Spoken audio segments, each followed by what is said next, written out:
trying to learn how to use Adobe After Effects, so I've been tinkering around trying to make some new intros. There's still going to be more to come. I'm just trying to improve my editing craft. So for you social bumblebees that like to take the time to comment on my videos, much appreciated by the way, let me know what you think. I'm honestly not too sure on how I feel about the one that I just attached to this video, so feel free to tell me whether or not I should keep it. Okay, on to more important matters. Football. The offseason. This is the time of the year where teams start to craft the perfect chicken cutlet. By now, they have a foundation in place with the chicken breast, but before they go on to add the spices of their free agent acquisitions and their draft picks, they have to trim off some of that excess fat before they get to cooking. Due to cost the team $18 million against the cap, Adrian Peterson became the excess fat of the Minnesota Vikings. Whether I agree with it or not, that's not important for the point I'm trying to make today. What I do know is that I am happy for Adrian Peterson. Before I go on the little rant, I'm going to make it very clear on my position. I think Adrian Peterson can still play. All that chatter of injuries doing him in, just stop it. The dude, in my opinion, still has fresh legs and can still be a game breaker at age 32. Technically, age 31. The reason I say that is, tore his ACL in 2011. Came back and almost broke the rushing record. Next season in 2013, over 1,200 yards rushing. In 2014, we all know it, he basically took the year off to work out and get that body in shape because of a suspension. That's a year of tread off of those Hummer-like tires. 2015, almost 1,500 yards rushing. Last year, got injured behind the worst offensive line in football. All this talk of AP losing a step has no backing to it. Now, while there's a chance of him returning to the Vikings, he should not. He needs to go somewhere that gives one of the greatest running backs of all time a chance to compete for a ring with a great offensive line intact. And for the good Lord's sake, that team isn't Dallas. I'd say it's just as disrespectful to Ezekiel Elliott as it is to Adrian Peterson for the Cowboys to even have a backfield like that potentially. Both backs require about 15 to 25 touches a game alone, depending on the flow of the game and how it's going. So why put them on the same team? AP wanted to go to Dallas when there was no Ezekiel Elliott. He doesn't want to go there now. Trust me. He doesn't want 5 to 10 touches a game. He wants a whole helping of carries because he knows better than us that his body can take it. Adrian Peterson needs to go to the Oakland Raiders. Look at it this way. Second best offensive line behind Dallas.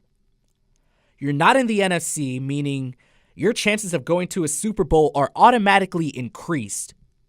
You don't have to go through powerhouses like Green Bay, Seattle, whatever team surprises us out of the NFC South this year. When you go to the AFC, all you need to worry about is Tom Brady and the New England Patriots. Latavius Murray, good back, but he ain't no AP. The games, namely against the Chiefs and the Broncos, in which Derek Carr historically struggles in, feed the beast. He'll take care of it for you. AP, please take my foolish advice. Go to Oakland. I'm Milton Woolley, and you're now listening to The Pylon.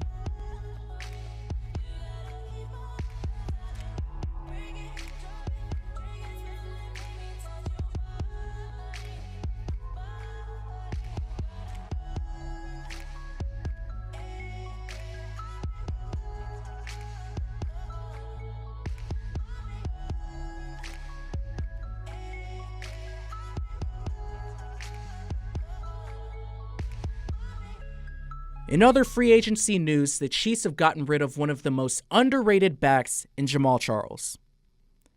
Explosiveness at its finest. Charles has averaged 5.5 yards a carry since 2008. One caveat, he never fully recovered from a 2015 knee injury, which is why he sparsely played in 2016. Okay, it's hard not to be biased for Jamaal Charles just because of how fine of a running back he is. But unlike AP, who, I don't know, has magical healing abilities, if I were a GM, I'd take a pause on Jamaal Charles. If I were a GM, I'd bring in AP as a starter, not Jamaal Charles. Jamaal Charles is a guy you give 5 to 10 carries a game and hope he makes something out of it, not AP. Why?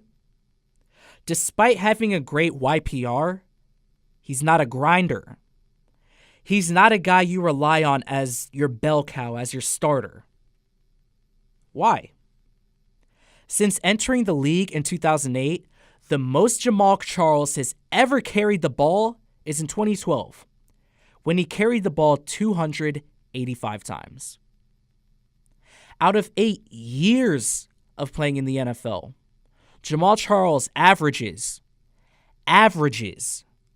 166.5 carries per year. Yes, injuries affect that number, but no, he isn't a workhorse type of back. He never has been, and he's definitely not going to be that at this point in his career. Workhorse feature backs get to that 300 carry range, and Jamaal Charles has never been that player. I know popular destinations for him are the Colts and the Eagles, but no. Ryan Matthews is the type of back that can carry the load, so if you bring Charles in, you're bringing him in as a backup, which probably best suits him at this point. But I don't know if he'd take backup money if he had the chance to. The Colts certainly don't need him because, listen, if they choose to neglect their defense, that would be the stupidest move of the offseason. But if they want to prioritize getting a running back for Andrew Luck, Jamaal Charles ain't that guy, and I'm pretty sure Frank Gore reiterated that fact to them. Right now, I'm not sure of where he would fit, team-wise.